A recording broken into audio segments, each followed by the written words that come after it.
এই, মাকে দেখলাম রাস্তার পাশে বসে আছে, তাই মাকে সাথে করে নিয়ে আসলাম। মা আসছে? আর শুনো, মা কিন্তু আজকে থেকে আমাদের সাথে থাকবে, ঠিক আছে? আমাদের সাথে থাকবে? তোমার মার সাথে আমি এই বাড়িতে একসাথে থাকতে পারবো না। যাও তোমার মাকে বৃদ্ধাশ্রমে দিয়ে আসো। আমি একসাথে থাকবো না, অসম্ভব। মা তুমি? আমি। তোর ভাইয়া আমাকে বাড়ি থেকে বের করে দিছে। কি বলো? ভাইয়া তোমাকে বের করে দিছে?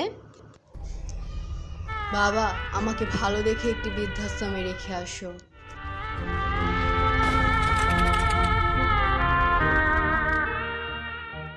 তুমি বৃদ্ধাশ্রমে কেন থাকবা? তুমি আমাদের সাথে থাকবা।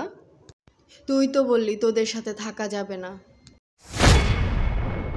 না, আমি তো ভাবছি ওনার মা আসছে। কেন? তোর মা, ওর মা কি মা না? তোর মতো মেয়েকে জন্ম দেওয়াই আমার ভুল হয়েছে। যেই কারণে তুই তোর শাশুড়ির সাথে থাকতে চাস না, ঠিক সেই কারণেই তোর ভাবিও আমার সাথে থাকতে চায় না। তাই তোর ভাইয়া এবং ভাবি মিলে আমাকে বাড়ি থেকে বের করে দিছে। মা, আমি আমার ভুল বুঝতে পারছি। এই যাও, তুমি তোমার মাকেও নিয়ে আসো, আমরা সবাই একসাথে থাকবো। যাও বাবা, তুমি তোমার মাকেও নিয়ে আসো, আমরা সবাই একসাথে থাকবো।